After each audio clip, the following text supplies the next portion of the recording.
So in this channel, I'm really lucky in the sense that I get to try out a lot of cool different biking products. My favorite part is seeing all the innovations that these companies come up with and saying to myself, wow, that's a great idea. So CoolGadget.com actually reached out to me to try out a new portable tire inflator that they said is small, light, portable, and has a multitude of features. So in this video, we're gonna check out the specs, details, and go in depth on the features of this new portable tire inflator to see if it falls into the "this is a really great idea" category. So now, let's check out the portable tire inflator from CoolGadget.com.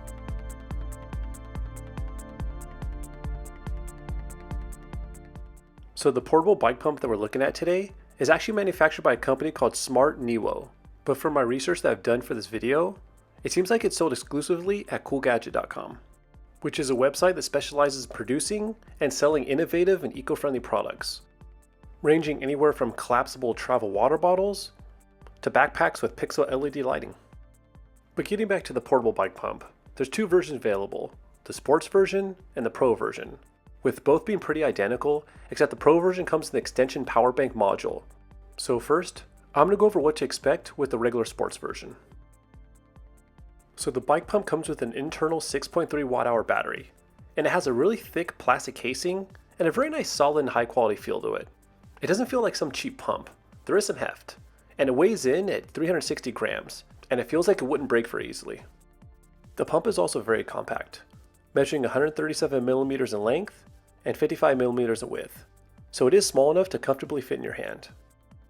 Also, when you look at the shape from the top, the pump actually isn't perfectly round. There is a slight angle difference near the back, so it's more ergonomic when grabbing. It's a very small detail, but it does make it more comfortable to hold. And at the top of the pump, there's three different features. First, you have the hose, you have the hose connector, and the light. The hose itself is actually very nicely integrated, and it seems really good quality. It feels like it can handle some abuse and the life of the air pump.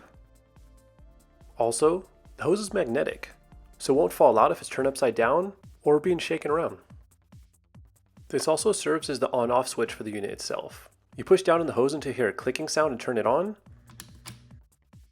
and you click down again to power off.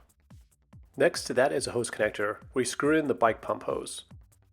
And lastly is an LED light that you can turn on so you can see in low light conditions. The display is integrated and looks pretty nice and easy to read. The top number is a digital gauge that tells you how much PSI you currently have when you're pumping up a tire. And the number below that is the max PSI cutoff, which I'll demonstrate in a little bit.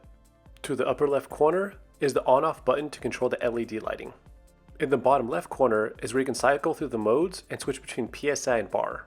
The first mode is the bicycle mode that has a starting reference of 38 PSI and allows the user to adjust the PSI between 0 and 150 PSI. The second mode is ball mode, which has a starting reference of 8 PSI and allows the user to adjust the PSI level between 0 and 15 PSI.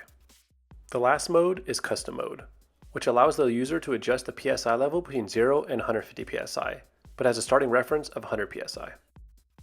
And the right buttons are either a plus or minus sign, which are used to adjust what pressure you wish to pump up your bike tire or ball. And last is the center button that powers on and turns off the unit. It also serves as a start-stop function to actually inflate the tire. Included with the bike pump is a nice carrying pouch, a charging cable, a ball inflator adapter, and a Presta valve adapter. But if you want the Pro version, it includes an extension module for the pump itself and has a couple cool little features. It's made of the same thick plastic, but is a little bit smaller and lighter. It measures 107 millimeters in length, having the same shape and width of 55 millimeters, but only weighs in at 200 grams. This module also has a battery, but has a much bigger capacity of 14.8 watts, and it has a built-in flashlight with 4 modes: low brightness, medium brightness, high brightness, and flashing. To charge the module, use the same charging cable, but an added bonus is that there's a USB output, so you can plug in a cable and charge other items like your phone. And the last trick up its sleeve is that the extension module connects to the bike pump, and since it has double the capacity of the bike pump, you're essentially tripling the battery life. So using the pump is extremely easy. All you have to do is push down on the hose connector to turn the unit on, then screw on the hose to the connector. And if you're going to pump up a tire with a Schrader valve, then remove the Presta adapter. And if you're going to pump up a tire with a Presta valve, then screw on the adapter. Select the desired PSI you wish to pump to, hit the start-stop button. The pump will stay on until it hits the desired PSI and then turns off automatically. And the really cool thing is, if there's low or no lighting, hit the light button so you can see what you're doing. Also, if you're wondering how loud the air pump is, I did do a test to see how loud it was from 2 feet away, and it measured at 77 decibels, which is about as loud as a vacuum cleaner.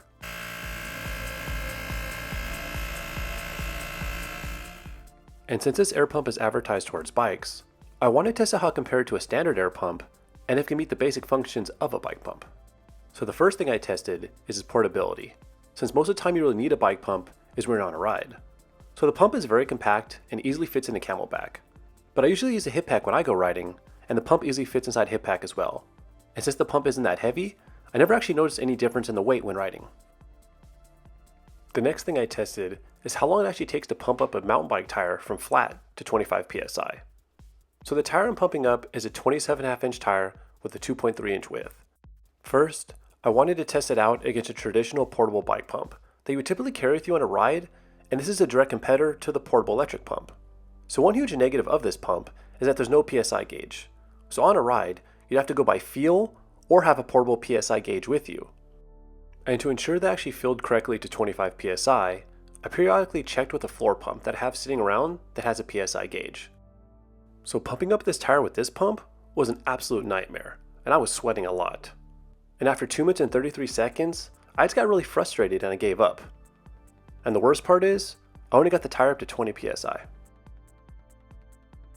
Next, I tested out the electric portable air pump. This one is obviously the easier and less frustrating one because I didn't have to manually pump like a madman.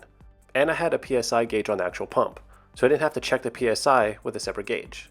So pumping up the tire wasn't very dramatic, and the tire did pump up at a very similar rate to the manual hand pump. And at 2 minutes and 38 seconds, the electric pump finally hit 25 PSI. So with this test, here's the results and the conclusions. The traditional portable bike pump only got up to 20 PSI by 2 minutes and 33 seconds until I got frustrated. If I'd continued at the same pace, my final time would have been 3 minutes and 11 seconds. But the electric portable bike pump filled the tire to 25 PSI in 2 minutes and 38 seconds. Which means that the electric bike pump is about 20% faster than the traditional handheld bike pump. And most importantly, it's much easier to use and it's a lot less frustrating. Now some of you might be saying to yourselves, but I don't need a pump for mountain bikes. How long does it take to fill a road bike tire? Well, don't worry, I tested that out as well. So for this test, I'm using a pretty standard road bike tire, which is tire size 700 by 25C. Road bike tires run much higher PSI, so for this test, I'm going to pump the tire to 100 PSI. And since we've already concluded that the electric portable bike pump is 20% faster than a traditional portable bike pump, I'm only going to be testing the electric one. So after 1 minute and 21 seconds, the electric pump finally hit 100 PSI, which isn't surprising that it was faster, since a road tire has less volume than a mountain bike tire. And the cool thing is, this pump is not limited to only filling up bicycle tires. Some other uses that I've found is filling up the air shock on my wife's bike, using it on an electric scooter tire, and filling motorcycle tires. So in conclusion, I'm very happy with this air pump. I think that this is a very well thought out product that has a ton of options. It works really well, it's pretty light, and it definitely falls into the that's a great idea category. And I also think for the money, it's a really good deal. The sports version is currently on sale for $45.19 at coolgadget.com, and the pro version is $56.19. And if you do decide to pick one up, I highly recommend the pro version, since I think that the flashlight, USB charging, and 200% extra battery life is easily worth the extra $11. And if you have any questions, please leave them in the comments below. And if you wish to purchase this air pump, I'll leave the link in the description. Thank you so much for watching, and have a great one.